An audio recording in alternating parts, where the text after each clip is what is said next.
Hey there, historical drama fans and royal court enthusiasts. Welcome back to the channel. Today we're diving deep into the Season 2 premiere of The Serpent Queen, and boy oh boy, do we have a lot to unpack. So grab your poison, tipped daggers, and your most extravagant wigs, because we're about to get serpentine. Alright, let's start with the elephant in the room, or should I say, the serpent in the castle. That's right, we're talking about the 10-year time jump that's shaken up the French court like a well-poisoned goblet of wine.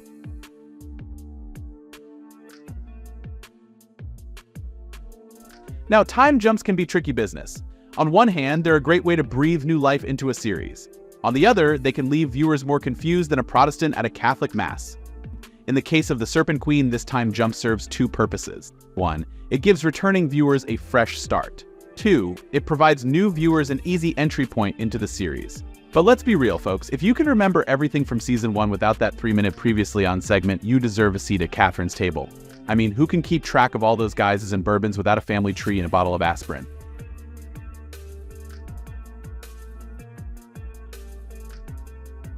Now, let's talk about our titular queen, Catherine de Medici. If there's one thing this woman knows how to do, it's survive.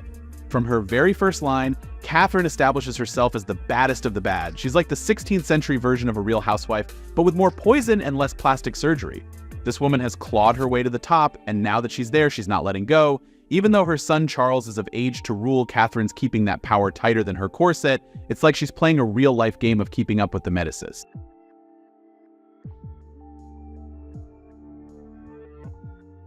Speaking of Catherine's children, can we talk about these pampered princes and princesses? These kids are more out of touch than a flip phone in 2023. They're cowering in the face of peasants while Mommy Dearest stands there cool as a cucumber. It's like Succession, but with more roughs and less swearing. And let's not forget about the classic younger brother trope. We've got Anjou over here feeling like he should be king. Buddy, take a number. This isn't the Lion King and you're no Scar.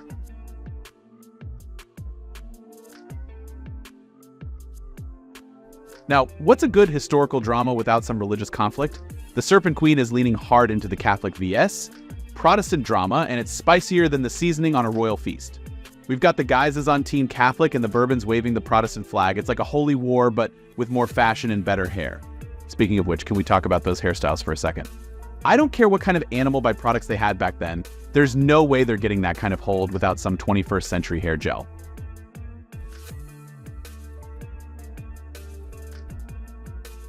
But the real MVPs of this show, the women. These ladies are proving that the pen, or in this case the word, is mightier than the sword. We've got Antoinette blackmailing her own son, Antoine de Bourbon's wife, scaring the living daylights out of him. And of course, Catherine herself manipulating everyone like they're pieces on a chessboard. These women are the real power players, and they're not afraid to use every weapon in their arsenal, including their words.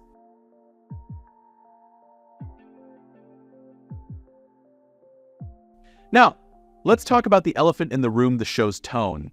The Serpent Queen is walking a tightrope between historical drama and modern satire, and it's a journey. On one hand, we've got Louis D. Bourbon dropping one-liners like he's auditioning for a stand-up special. On the other, we've got Antoine saying easy peasy lemon squeezy in 1572. I'm sorry, but unless he's got a time machine hidden under that doublet, that's a bridge too far, my friend. This blend of historical drama and modern humor is reminiscent of shows like The Great, but The Serpent Queen is still trying to find its footing in this delicate balance.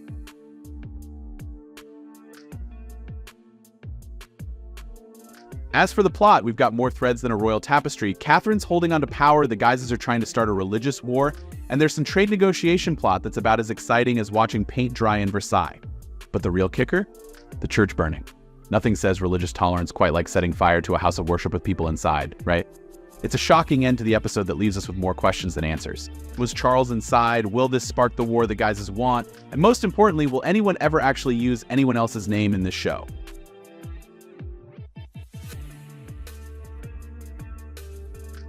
Despite some stumbles, this season opener has set the stage for what could be an explosive season.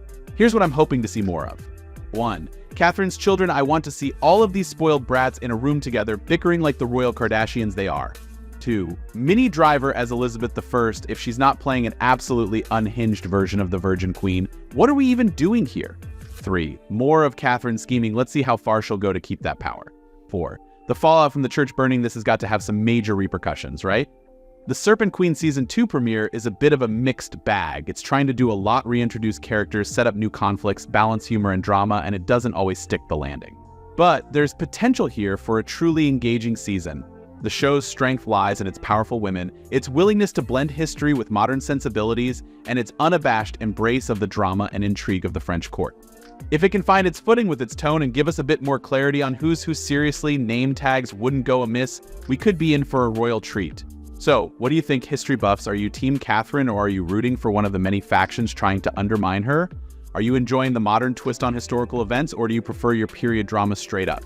Let me know in the comments below. And if you enjoyed this deep dive, don't forget to like, subscribe, and hit that notification bell. You don't want to miss our next analysis of the Serpent Queen and all its courtly drama. Until next time, remember, in the Game of Thrones, you win or you die, or you become a Serpent Queen and poison everyone who gets in your way. Stay scheming, folks.